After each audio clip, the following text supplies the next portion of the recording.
नमस्कार, फर्स्ट बिहार झारखंड देख रहे हैं आप। मैं हूं आपके साथ आर्यन आनंद। आर्थिक पैकेज की घोषणा की प्रधानमंत्री नरेंद्र मोदी ने। कई राजनीतिक पार्टियों ने इसे सराहा है, कांग्रेस ने भी सराहा है, लेकिन हर कोई कह रहा है कि जब ये आर्थिक पैकेज ज़मीन पर उतरेगा तो घोटाले न हो। खैर, इस पर राजनीति गर्म है और हमने आपको बयान सुनाया भाई वीरेंद्र का कि किस तरीके से सबसे बड़े विरोधी घटक दल के होने के नाते उन्होंने सवाल खड़े किए। इन तमाम मुद्दों पर चर्चा करने के लिए हमारे साथ मौजूद हैं बीजेपी के प्रवक्ता अरविंद। आइए जानते हैं इनसे कि जो बातें प्रधानमंत्री ने कही उससे क्या कुछ निकल कर आएगा, और जैसे विपक्ष हावी हो रहा है उस पर इनका जो बात है वो किस तरीके का होगा, ये भी जानना ज़रूरी है।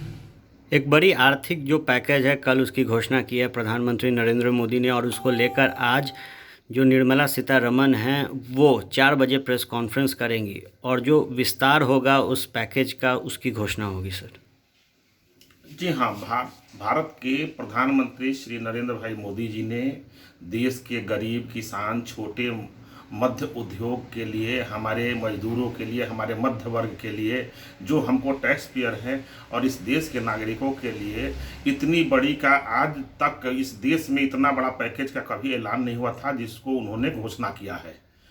और जहाँ तक बात है, भाई वीरेंद्र जो राजद के प्रवक्ता हैं उन्होंने जो बयान दे रहे हैं तो उनका अंदेशा सही है, चूँकि चारा घोटाला को देख करके उनको लग रहा है कि जैसे चारा घोटाला में आज तक लूट होते रहा है उसी तरीक़ा से लूट रहा है। ज़माना बदल गया है, ये नरेंद्र मोदी और नीतीश कुमार और सुशील मोदी का ज़माना है। इसमें घोटाला नहीं होता है, इसमें घोटालेबाज पकड़े जाते हैं। इस बात का उनको ध्यान रखना चाहिए, उनको पूर्ण विश्वास होना चाहिए कि नरेंद्र भाई मोदी की सरकार में घोटाला नहीं होता है, घोटालेबाज जेल जाते हैं, जिसका परिणाम उनके सुप्रीमो जो हैं वो जेल में है। और जहाँ तक बात है, प्रधानमंत्री जी ने कहा है कि हमको जो है ज़माना के साथ बदलना होगा, हमको स्वदेशी अपनाना होगा, स्वदेशी के साथ चलना होगा, तभी हमारा देश का विकास होगा। हम 21वीं सदी का आर्थिक विकसित भारत बनेंगे। और ये अपने देश के लिए प्रधानमंत्री जी ने एक बहुत बड़ा ही अभूतपूर्व कदम उठाया है कि जो गरीब जनता हमारे हैं, जो हमारे मजदूर हैं, हमारे छोटे उद्योग वाले हैं, हमारे जो व्यवसायी हैं, उनके लिए इतने बड़े आर्थिक पैकेज का आज तक का सबसे बड़ा पैकेज का ऐलान किया है। बाबा रामदेव की कुछ प्रोडक्ट हैं जो स्वदेशी हैं और वो महंगे प्रोडक्ट्स हैं। ऐसे में अगर स्वदेशी जब हम अपनाएंगे तो कितना असर पड़ेगा आम लोगों के पॉकेट पे? देखिए, बाबा रामदेव का अपना प्रोडक्ट है, वैसे अनगिनत कंपनियां भारत में हैं।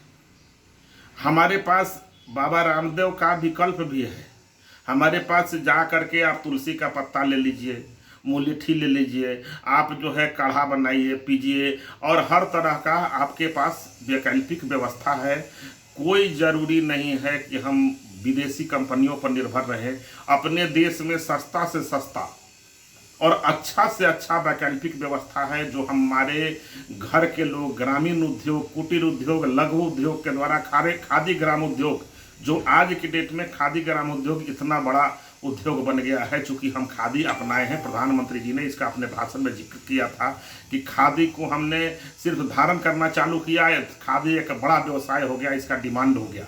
उसी तरीक़ा से हम जिसको उचित लगे कि हमारा ये अपनाने का चीज़ है उस पर हम जोर करें। हम साबुन, अपने हैंडमेड साबुन का उपयोग करें, साबुन जो खादी भंडार का है, चाहे और सस्ते सस्ते ग्रामीण उद्योग का जो साबुन है उसका इस्तेमाल करें, आटा, सत्तू, मसाला, ये सब आप इस्तेमाल करें। आप रोज़मर्रा के ज़िंदगी का चीज़ जो है अपना देसी इस्तेमाल करें, तो हम समझते हैं कि विकसित भारत का हम सपना देखेंगे। 21वीं सदी में सब दुनिया की अर्थव्यवस्था का सबसे मजबूत आधार भारत होगा।